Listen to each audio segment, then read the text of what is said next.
All right, everyone, welcome back into another NFL DFS video. Going to be touching on the Week 3 core plays here for you guys. Kind of a straightforward slate. Most of you guys are probably going to know who those top plays are as well, but let's go ahead and touch on it. So looking at the running backs, it is going to be the exact same core plays that I had last week for this week. So we're going to be going with Jordan Mason again. The one concern that we have with Jordan Mason would actually be that this offense might not be as good this week, which would mean that defenses are going to be able to concentrate on Jordan Mason a little bit more. And that comes obviously due to the injury to both Deebo Samuel, who's going to be out in this game. Obviously, CMC still out, but also George Kittle.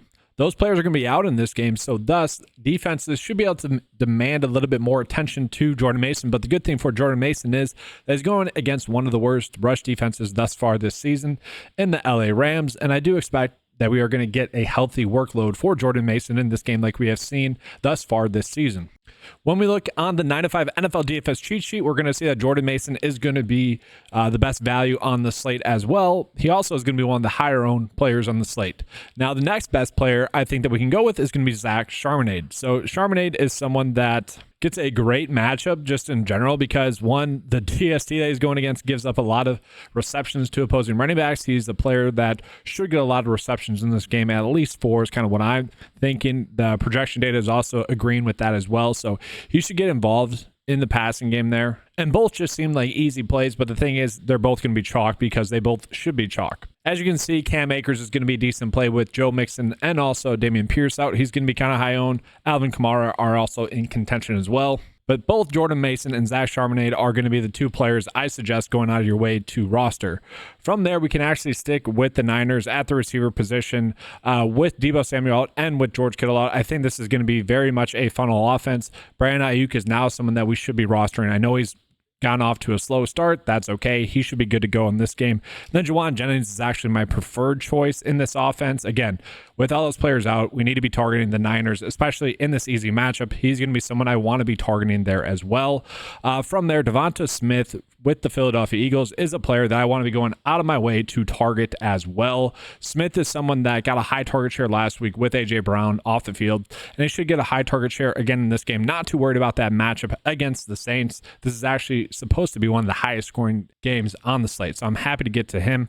From there, receiver-wise, like CeeDee Lamb, I'm happy to get to. And then ASB as well, I don't mind. JSN is going to be a decent play for you as well.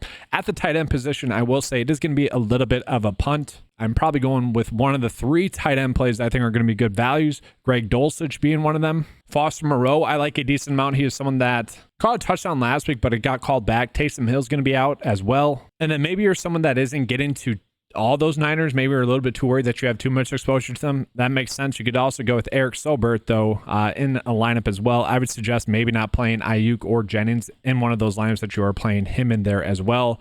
Quarterback-wise, I don't have a core play. Defensively, I don't have a core play. I will say Rams D, I am going out of my way to target. Just value-wise, I think they're fine, which really contradicts this build in general. Obviously, if we are going with this build, we're going to be going with Brock Purdy at the quarterback position for us, which this is now becoming a GPP build more so than a like core play high floor build, but that's okay. We can easily fit CeeDee Lamb in there. And then DST-wise, I am fine with the Steelers going against just a banged-up Justin Herbert and the LA Chargers, or the Packers D going against the Titans. Perfectly happy to get there as well. That's going to be all for this video, guys.